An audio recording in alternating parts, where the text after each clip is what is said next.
আসসালামু আলাইকুম রহমতুল্লাহি ওয়া বারাকাতুহু। সম্মানিত প্রিয় মুসলিম ভাই ও বোনেরা, আর ইসলামী টিভির পক্ষ থেকে সকলকে জানাই আন্তরিক মোবারকবাদ। আজকে আপনাদের মাঝে আলোচনা করব 5 ওয়াক্ত নামাজের সময়সূচি, তাহাজ্জুদ সেহরি শেষ সময়, ইফতারের শেষ সময়, নামাজের নিষিদ্ধ ওয়াক্তসমূহ, সূর্যোদয় সূর্যাস্তের সময়সূচি, প্রত্যেকটা জেলা বিভাগেরও নামাজের সময়সূচি তুলে ধরবো।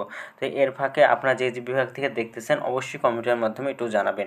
তো আজকে রবিবার 23শে ফেব্রুয়ারি 2025 ইংরেজি, 10শে ফাল্গুন 1431 বাংলা, 23শে শাবান 1446 হিজরি, ঢাকা এবং তার পার্শ্ববর্তী এলাকার নামাজের সময়সূচি তুলে ধরছি।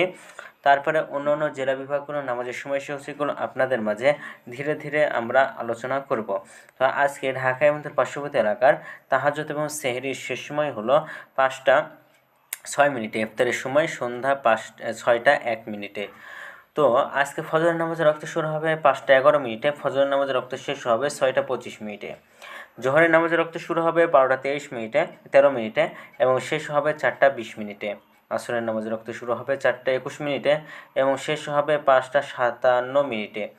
মাগরিবের নামাজের রক্ত শুরু হবে 6টা 1 মিনিটে, মাগরিবের নামাজের রক্ত শেষ হবে 7টা 12 মিনিটে। এশার নামাজের রক্ত শুরু হবে 7টা 13 মিনিটে, এশার নামাজের রক্ত শেষ হবে আজকে 5টা 6 মিনিটে।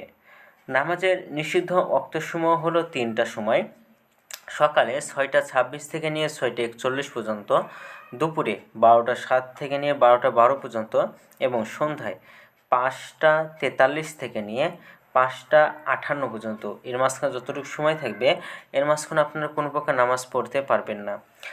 আজকে সূর্যাস্ত যাবে 5টা 58 মিনিটে এবং আজকে সূর্যোদয় হবে 6টা 27 মিনিটে। এগুলো ঢাকা এবং পার্শ্ববর্তী এলাকার নামাজের সময়সূচি। এখন আলোচনা করব বিভাগীয় শহরের জন্য উল্লেখিত সময়ের সঙ্গে যেসব বিভাগের সময় আপনি যোগ বিয়োগ করবেন তা হলো এই। অর্থাৎ আপনি বিয়োগ করবেন চট্টগ্রাম 5 মিনিটে, মসজিদে 6 মিনিট কম করবেন। ঢাকা এবং পার্শ্ববর্তী এলাকায় যে নামাজের সময়সূচি রয়েছে তার থেকে এই দুই বিভাগে কম করবেন। যোগ করবেন খুলনাতে 3 মিনিট, রাজশাহীতে 7 মিনিট, রংপুরে 8 মিনিট, বরিশালে 1 মিনিট বেশি করবেন। ঢাকা এবং তার পার্শ্ববর্তী এলাকায় যে নামাজের সময়সূচিটা রয়েছে সেখান থেকে কয়েকটি বিভাগে একটু বেশি করবেন। তো আজকের ভিডিওটি পর্যন্ত ছিল। আর এই সূত্রগুলো আমরা নিয়েছি ইসলামী ফাউন্ডেশন থেকে। ভিডিওটি ভালো লাগলে অবশ্যই চ্যানেলটি সাবস্ক্রাইব করে পাশে থাকবেন। ধন্যবাদ সকলকে। আসসালামু আলাইকুম ওয়া রাহমাতুল্লাহ।